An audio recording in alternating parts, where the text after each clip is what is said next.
तो फिर देर किस बात की, चलो फिर शुरू करते हैं। अब यहाँ पर जल्दी से सबसे पहले नूडल्स को हम बॉईल कर लेते हैं। मैंने भगोने में पानी डाला है लगभग 2 लीटर, और उसमें जैसे ही पानी में बॉईल आ गया है ना, मैंने यहाँ पर 2 बड़े चम्मच मैंने नमक के डाल दिए हैं। नमक थोड़ा ज़्यादा ही रखना क्योंकि पानी भी बहुत ज़्यादा है। मैंने यहाँ पर लगभग 300 ग्राम नूडल्स का इस्तेमाल किया है।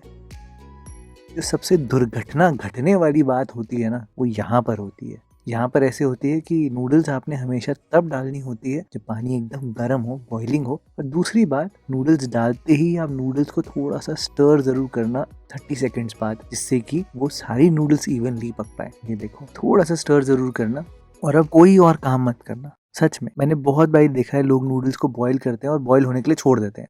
क्या होता है, वो ओवर बॉईल हो जाती है दोस्तों। हमें नूडल्स को 80% तक पकाना है, पूरा नहीं पकाना, हल्का सा कच्चा ही रखना है। ये देखो आप, एक स्नैप होना चाहिए नूडल्स में, क्योंकि नूडल्स में भी कैरी ओवर कुकिंग बहुत होती है, वो पकती रहती है। अगर हम ओवर पका देंगे तो वो बहुत स्टार्ची हो जाएंगी और एकदम चिपकी चिपकी सी बनेंगी, आपको बिल्कुल पसंद नहीं आएगी। तो नज़र रखना, मुश्किल से 3-4 मिनट होंगे या जो भी आपके पैकेट में लिखा होगा, और फटाफट से आप चेक करना और फिर इसको स्ट्रेन कर लेना नूडल्स को।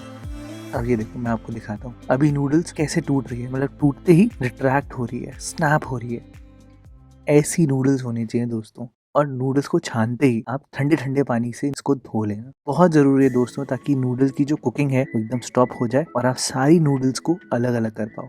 मैं आपको अगर पानी डाल के दिखाऊं तो नूडल्स देखो कैसे कॉन्ट्रैक्ट कर रही है। तो जितनी हीट थी, गर्मी की वजह से फूली थी, उससे कुड़ रही है। ये होती हैं दोस्तों छोटी छोटी चीज़ें जो बहुत मैटर करती है।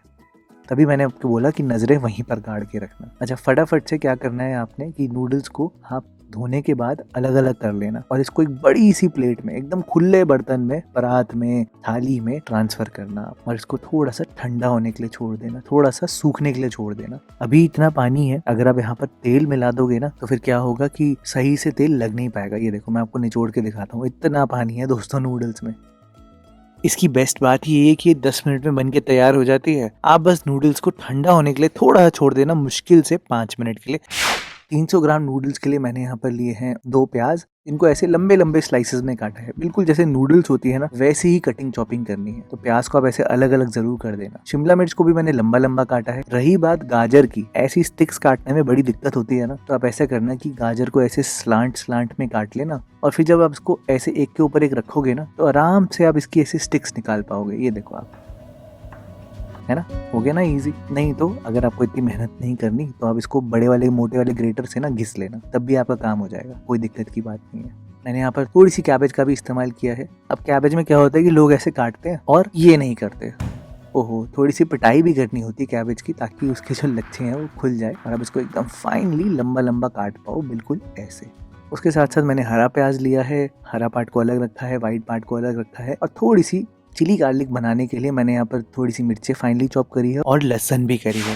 अब फटाफट से नूडल्स पे आते हैं, क्योंकि अगर ज़्यादा देर सूखने के लिए रख दिया ना तो ये ज़्यादा सूख जाती हैं और चिपकने लग जाती हैं फिर से। सीरियसली ऐसा होता है नूडल्स में। ये देखो मेरे हाथ में कैसे थोड़ा थोड़ा स्टार्च लगने लग गया ना। तो अब आप यहाँ पर तेल लगा देना नूडल्स में अच्छे से। क्या होगा कि पानी काफ़ी हद तक सूख चुका है, ड्राई हो चुकी है। तेल लगाने से अब नूडल्स एकदम अलग अलग रहेगी। स्टेप बाय स्टेप एक एक आप काम करोगे ना, आपकी नूडल्स बिल्कुल भी नहीं चिपकेंगी दोस्तों, एकदम परफेक्ट बनेंगी जैसे बाजार में होती है। और बाजार की तरह ही बना रहे हैं तो बाजार की तरह प्रिपरेशन भी कर लेते हैं। तेल रखा है मैंने, थोड़ा सा अजीनोमोटो लिया है, नमक लिया है, काली मिर्च है, मिर्ची और लहसुन है, और सब्जियां तो रखी हैं। साथ में चिली सॉस आपको चाहिए होगी, सोया सॉस, विनेगर। आप चाहो तो आप यहाँ पर केचप भी डाल सकते हो, वो आपके ऊपर है। फटाफट से नूडल्स पर आते हैं। नूडल्स बनाने के लिए आपने गैस को सबसे हाई फ्लेम पर रखना है, सबसे ज़्यादा, और तेल डालना है। और तेल को चारों तरफ फैलाना बहुत ज़रूरी है अपनी कढ़ाई में। और जब तक तेल से धुआं नहीं निकलता तब तक आपने कुछ भी नहीं डालना। क्या, गरम गरम तेल में सबसे पहले आप लहसुन और मिर्ची डालना, बहुत जल्दी रोस्ट हो जाएगी क्योंकि बहुत गरम तेल है ना, इसलिए फटाफट से यहाँ पर प्याज भी डाल देना और हरा प्याज भी डाल देना।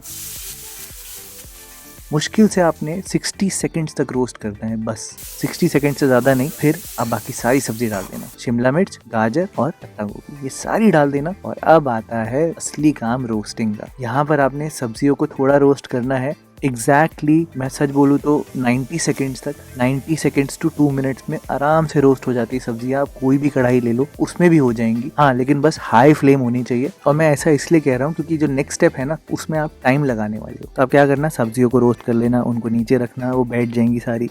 फिर आप डालना गरम गरम गैस पे हाई फ्लेम पर नूडल्स डाल देना, और इसको मिलाना नहीं, अभी घबराना नहीं, नीचे सारी सब्जियां पकी रही हैं। आप फटाफट से यहाँ पर सॉसेस डाल देना। मैंने ज़्यादा डार्क सोया सॉस यूज़ करी है, रेड चिली सॉस यूज़ करी है, साथ में नमक, अजीनोमोटो अगर आप डालना चाहते हो, और काली मिर्च, ये सब यहाँ पर डाल देना और इसको अच्छे से मिला देना। अब सब्जियां भी पक चुकी होंगी काफ़ी हद तक, थोड़ी सी क्रंची भी होंगी, थोड़ी सी पक भी चुकी होंगी, और अब आपने बेसिकली स्टर करना है नूडल्स के साथ। That's it. अच्छा, और अगर आपको मिलाने में दिक्कत है तो कोई दिक्कत नहीं है दोस्तों, आप ऐसे जो चिमटा होता है उसकी भी हेल्प कर सकते हो और आपका काम बढ़िया हो जाएगा। बस दोस्तों देखो, बिल्कुल स्ट्रीट स्टाइल नूडल्स बनके बिल्कुल तैयार है। थोड़ी सी ऑयली है, थोड़ी सी स्मोकी है, और वो इसलिए है क्योंकि हमने एकदम हाई फ्लेम पर गरम गरम तेल में बनाया है। आप इसको बना कर देखना, जल्दी बन जाएगी और आपको बहुत पसंद आएगी।